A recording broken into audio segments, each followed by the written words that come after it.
warahmatullahi wabarakatuh. Alhamdulillah wassalatu wassalamu ala Rasulillah wa ala alihi wa ashabihi wa man ittaba'a huda.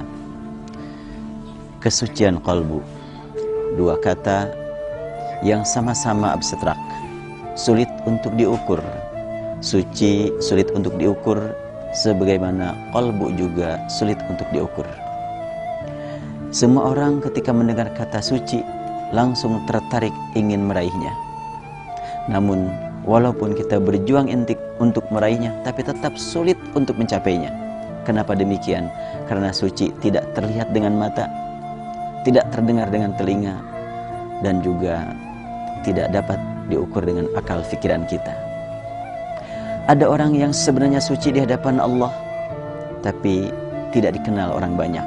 Padahal sekiranya orang mengetahui hakikat kesucian orang tersebut, pasti akan berlomba untuk menjadi orang dekat dengannya. Sebaliknya, ada orang yang dipandang suci sehingga berlomba-lomba orang lain untuk mendekatinya. Ternyata di akhir dia membawa kepada kesesatan. Oh, sungguh sulit untuk mengerti kesucian. Tetapi bagi orang yang punya keyakinan Allah Maha Suci, langkah apa yang harus kita capai untuk supaya mencapai kesucian? Langkah apa yang harus kita tempuh untuk mencapai kesucian? Dekati Allah Subhanahu wa ta'ala. Pasti kita akan terkena sinar Allah. Kita akan mendapatkan nur cahaya Allah yang dapat mengetahui langkah apa yang mesti kita tempuh agar kita dapat mencuci diri. Sebab masalah kesucian sulit dilihat dengan mata.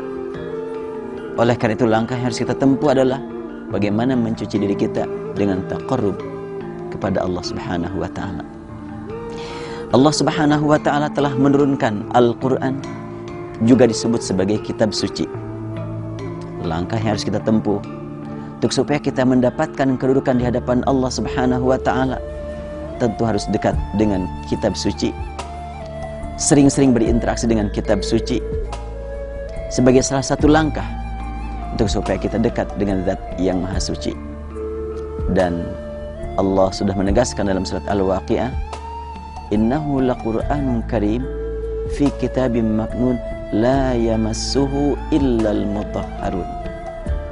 Al-Quran yang sangat mulia, yang tersimpan di tempat yang tersembunyi, tidak dapat menyentuhnya kecuali yang disucikan.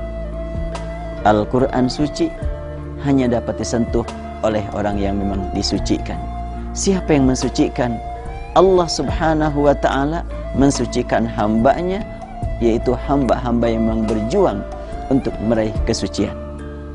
Manakala sudah tercapai kesucian qalbu, kesucian hati, kesucian jiwa, sangat akrab dengan Zat yang Maha Suci, sangat akrab dengan wahyu yang suci, disitulah puncaknya kenikmatan hidup.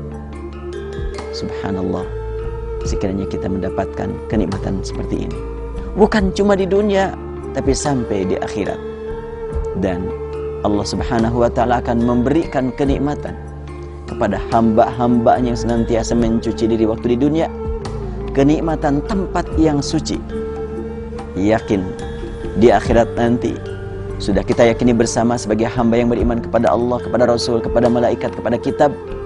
Di akhirat ada dua tempat yang penuh dengan derita dan penuh dengan kenikmatan.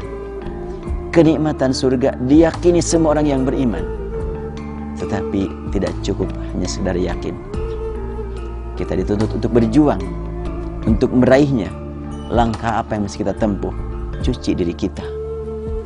Kesucian dari berbagai kesalahan, kesucian dari berbagai fikiran yang tidak berguna, kesucian dari berbagai keyakinan yang dapat merusak akidah, kesucian dari berbagai perilaku yang dapat menodai kelakuan kita.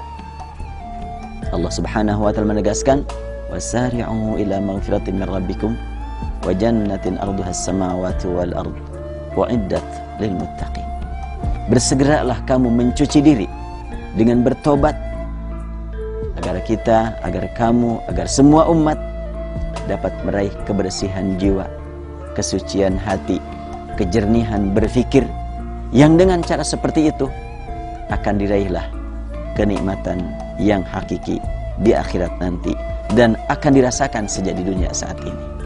Semoga Allah golongkan kita semuanya ke dalam hamba-hambanya yang suci. Wabillahi taufiq wal hidayah. Assalamualaikum warahmatullahi wabarakatuh.